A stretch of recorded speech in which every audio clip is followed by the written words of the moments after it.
ಅಮ್ಮ ಅಮ್ಮ ಏಯ್ ನಿಧಾನಕ್ಕಿರ್ಚೆ ನಿಮ್ಮಪ್ಪ ಮಲ್ಲಿಗೆರು ಒಂದೆರಡು ನೋಟ್ ತಗೊಳ್ಳೋಣ ಅಂತ ಅನ್ಕೊಂಡೆ. ನೀನ್ ನೋಡ್ರೆ ಹಿಂಗೆ ಕಿರ್ಚ್ಬಿಟ್ಟು ಅವ್ರನ್ನ ಎಬ್ಬರ್ಸ್ಬಿಡ್ತೀಯ ಅಷ್ಟೇ. ಅಯ್ಯೋ ನಿಂದು ಯಾವಾಗ್ಲೂ ಇದ್ದಿದ್ದೆ.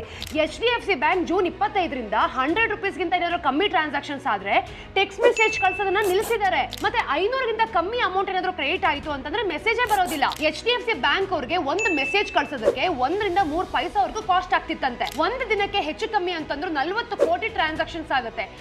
ಕೋಟಿ ಖರ್ಚಾಗುತ್ತೆ ಅಂತಾನೆ ಮೆಸೇಜ್ ಕಳ್ಸೋದನ್ನ ನಿಲ್ಲಿಸಿದ್ದಾರೆ. ಅವ್ರ ಮೆಸೇಜ್ ಕಳ್ಸೋದ್ ನಿಲ್ಸಿದ್ರೆ ನಾನೇನೇ ಮಾಡ್ಲಿ? ನಾನ್ ಮೆಸೇಜ್ ಕಳ್ಸ್ಲಾ? ಅಯ್ಯೋ ಅಮ್ಮ, ಅಪ್ಪಂದು HDFC ಬ್ಯಾಂಕ್ ತಾನೆ, ದಿನ 100 ರೂಪೀಸ್ ಕಳ್ಸ್ಕೊಂಡ್ರೆ ಮೆಸೇಜು ಬರಲ್ಲ, ಅಪ್ಪಂಗ್ ಗೊತ್ತೂ ಆಗಲ್ಲ. ಅದಿರ್ಲಿ, ನಿಮ್ ಅಪ್ಪನ್ ಜೋಬಲ್ಲಿ ನಾನು ದುಡ್ಡು ತೆಗಿತೀನಿ ಅಂತ ನಿಮ್ಗೆ ಹೆಂಗ್ ಗೊತ್ತಾಯ್ತು?